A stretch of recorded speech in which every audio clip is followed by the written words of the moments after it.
Assalamualaikum warahmatullahi wabarakatuh. Selamat pagi anak-anak. Bagaimana kalian bersama orang tua di rumah? Pagi ini sehat? Saya harapkan dalam keadaan sehat walafiat. Untuk mengawali pembelajaran ini, baiklah kita sebelumnya berdoa bersama menurut agama dan kepercayaannya masing-masing. Berdoa mulai.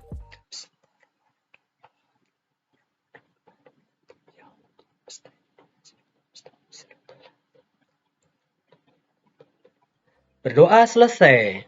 Baiklah anak-anak, ya.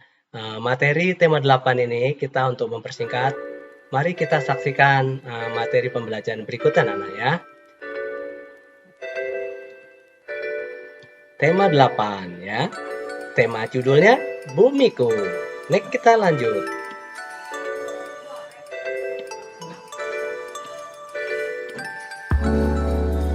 Ya, peta Asia Tenggara ya. Ini ada beberapa negara Asia anak-anak ya. Masih ingat gak kemarin yang Bapak suruh nyanyikan supaya hafal ya? Nyanyi dari Malaysia, Indonesia, Kamboja, dan Filipina. Ya, itu ya.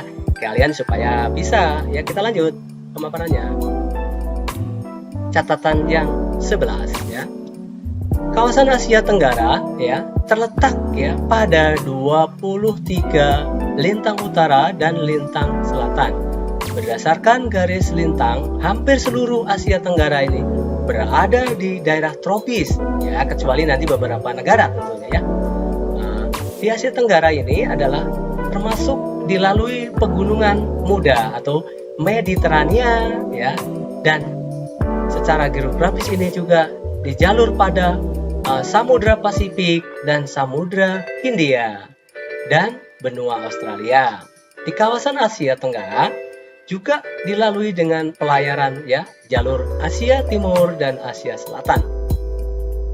Dan pegunungan muda ini rata-rata masih aktif anak-anak ya.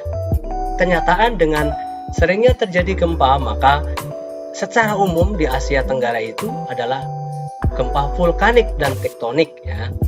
Adapun kesamaan juga di Asia Tenggara ini adalah negara-negara yang pernah dijajah di bangsa asing ya, kecuali Thailand ya tidak pernah dijajah. Nah, kita lanjut materi penjelasannya.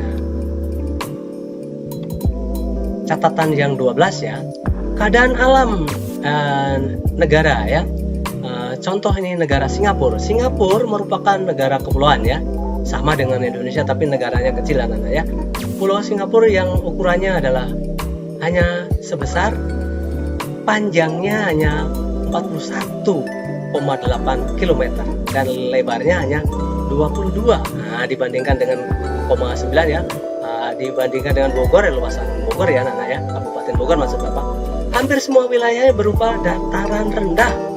Suhu udara di Singapura rata-rata 26 derajat Celcius dan Singapura terletak ya 137 km utara Khatulistiwa di Selat Johor memisahkan Malaysia dan Singapura.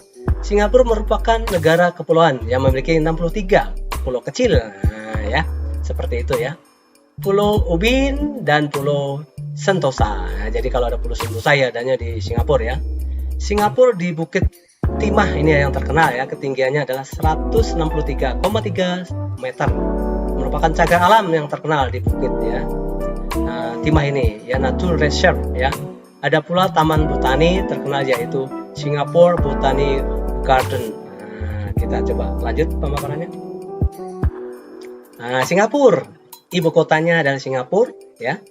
Kemudian luasnya, kalau luasnya keseluruhan secara umumnya ya adalah 222 km. Nah, dengan Bogor kabupaten aja luasan kita ya. Kelompok atau suku ya, ada Tionghoa, ada Melayu, ada India ya. Lalu agama itu ada Tao atau Buddha, Islam, Kristen. Kalau bahasa itu Melayu ya, tapi bahasa sehari-hari adalah Inggris. Lagu kebangsaannya adalah Majulah Singapura. Pemerintahannya bentuknya republik, kepala negaranya presiden, tapi kepala pemerintahannya perdana menteri. Mata uangnya adalah Singapura ya. Kita lihat materi penjelasan yang lain. Nah, ini profilnya ya. Singapura, pulaunya kecil, berbatasan dengan Malaysia Barat, ya. Kita lanjut. Benderanya seperti Indonesia tapi ada bintang-bintang, ya. Oke, kita lanjut. Catatan yang ke-13, ya. Singapura, kondisi alam, dataran rendah. Nah, 85% penduduknya tinggal di rumah susun karena rumahnya berhimpit, tanahnya sempit. Suhu udara rata-rata 26 derajat Celcius. Terletak 137 ya kilometer sebelah utara Khatulistiwa. Kalau Indonesia tepat Khatulistiwa namanya, ya. Nomor 4 ya, memiliki 60-30 kecil. Bukit yang terkenal adalah Bukit Timah, ya, lokasinya tertinggi, ya. Kita lanjut. Ayo, siapa yang sudah ngantuk? Tidak ada, ya, saya harapkan. Next, kita lanjut. Nah, ini ada pertanyaannya. Tulis hal-hal yang positif. Contoh Singapura, ya, positif banyak, ya. Negaranya bersih, ya, warganya ketat dalam mentaati peraturan, ya. Menurut kamu, apakah mungkin negara Indonesia seperti Singapura, anak-anak, ya, yang bisa menjawab kalian, ya? Jawabannya harusnya mungkin jika didukung oleh warga Indonesia. Nah, gitu jawabannya, ya. Kemudian nomor 3, apa yang harus dilakukan masyarakat pemerintah Indonesia, ya? Ya, ditegakkan aturan yang ketat kalau mau ikut ke Singapura, tapi harus warganya menyadari dan disiapkan fasilitas juga. Nomor 4, menurut kamu apakah bersih negara Singapura? Ya, jawabannya udah pasti, ya. Program pemerintah itu yang menunjang fasilitasnya dan didukung warganya sehingga jadi tercipta, terlaksana, ya. Next, kita lanjut materi berikutnya. Nah, ini ya, ada fakta-fakta, perkiraan informasi tentang anak sekolah jalanan, anak-anak, ya. Anak sekolah jalanan itu sama dengan halnya kalian, anak-anak usia sekolah, ya. Kita lanjut pemaparannya.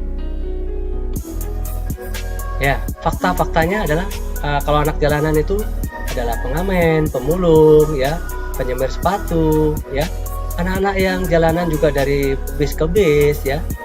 Yayasan Himata itu yang mengelola anak-anak, ya. Jadi mengalami nasib yang kurang menguntungkan, maka dikelola oleh satu yayasan, ya. Himata hampir melayani semua anak jalanan, ya. Para pengajarnya memperoleh bayaran 300.000 per bulannya, ya. Tuntas Muhammad Anwar menjadi pengajar, ya, di sana udah 10 tahun. Kalian beruntunglah bisa sekolah dengan normal, anak-anak, ya. Saudara-saudara kita masih sekolah sambil ngamen, nyemir dan sebagainya. Kita lanjut. Sekolah anak jalanan, kata Republika, ya, anak-anak ini, mereka boleh jadi tidak lebih dari 10 tahun, ya. Namun kulit mereka telah melegam, artinya hitam, ya, terpampang, ya. Telapak kaki yang mereka mengeras karena di jalanan yang melompat sana lompat sini bis, ya. Dia untuk guna mengais uang sebesar 500 perak sampai besarnya 2.000, ya. Mereka inilah yang sejak kecil berpredikat sebagai anak jalanan, ya. Ini papar Republika, ya. Jadi seperti itu, ya. Mereka, ya, banyak di Jakarta Utara dan Jakarta Selatan dan sebagainya, ya. Bersekolah, ya. Mereka itu bersekolah, ya. Salah satu lembaga sosial yang peduli terhadap anak jalanan dan anak kurang mampu adalah Yayasan Himata. Di yayasan ini kurang lebih hanya 400 anak jalanan, ya, mengenyam pendidikan yang cuma-cuma, ya. Yayasan Himata itu terbentuk sejak tahun 2000, cukup lama, anak-anak, ya, sudah 21 tahun hampir, ya. Merupakan lembaga sosial yang masyarakat, ya, yang bersifat independen atau bebas, ya. Nirlaba artinya tidak memperoleh keuntungan, jadi hanya murni sosial, ya. Pusat kegiatan belajar masyarakat anak jalanan, ya. Seperti itu, ya. Next, kita lanjut penjelasannya. Mereka tuh sekolah, ya, seperti anak normal, ya. Itu papar Republika, ya, koran Republika. Next, kita lanjut. Tak hanya seragam, jam belajar pun hampir sama, tapi penjelasannya Republika ya. Sukarelawan saat PKBM itu Hemata memiliki sekitar 30 pengajar tetap. Dengan bayaran tadi sudah diuraikan ada 300.000. Jauh dari kata sejahtera anak-anak ya, kata Pak Anwar ya. Misalnya ia mengaku menjadi pengajar lebih dari 10 tahun ya.